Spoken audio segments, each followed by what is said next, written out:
One thing that we're really limited by in ecology and a lot of natural resource management is just the ability to go out and monitor things. So citizen science is a great way to train people who are interested to help collect and give us more information and more data that we need. To me, citizen science is a two-way street. It's a way that scientists can get information and data that they need to answer questions, but it's also a way of getting people involved and excited about the projects that they're working on.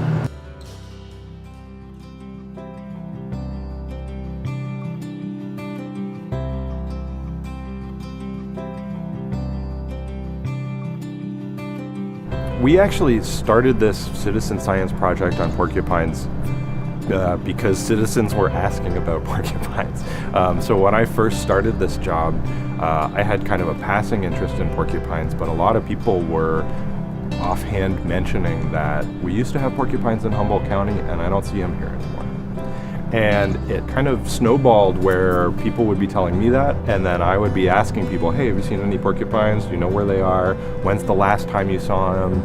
And inevitably, people in Humboldt's answer was, yeah, I've seen a porcupine. And then I would ask them, well, when was the last time you saw one?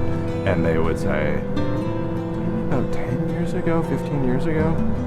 And so it kind of snowballed from there, where I was asking people kind of just offhand, and then realized that there were enough people interested in this question that people would be willing to share this information. And so I had about half a dozen students in 2013 start to put up these flyers around Humboldt County and Mendocino County and up in Del Norte County, just asking people to report if they'd seen a porcupine.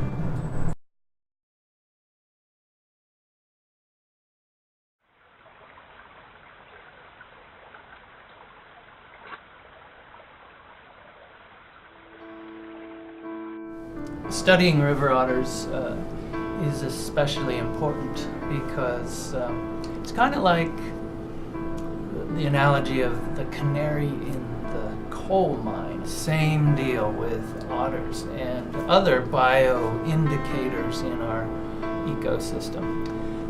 The otter can only live, survive, and do well in a clean habitat. And all across the world, and I guess we could even narrow it down right the way across America and Canada, otters were dying all the way from the Atlantic coast all the way over here to the Pacific coast. And otters in the Bay Area, San Francisco and LA and further down, died out because of poor water quality. Up here in the Pacific Northwest, we've been lucky enough to have good enough habitats to still support.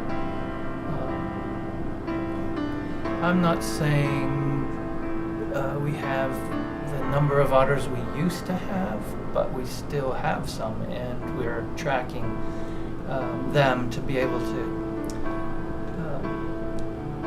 give us an indication of how well we're doing and which areas are not doing well. So we're able to say with the citizen science data which of the watersheds, which of the rivers, which of the estuaries, and which part of Humboldt Bay itself produces most pups.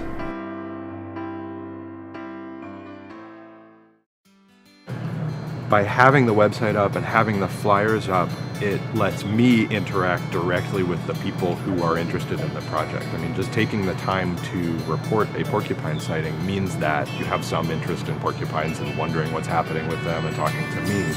And so it's led to a lot of conversations with people. People email me photographs of the porcupines that they see. And so that kind of strengthens the relationships that I have with people in the community. When we have something new to report or talk about, I think that there are people who are engaged in the porcupine project specifically that are excited to hear more about it.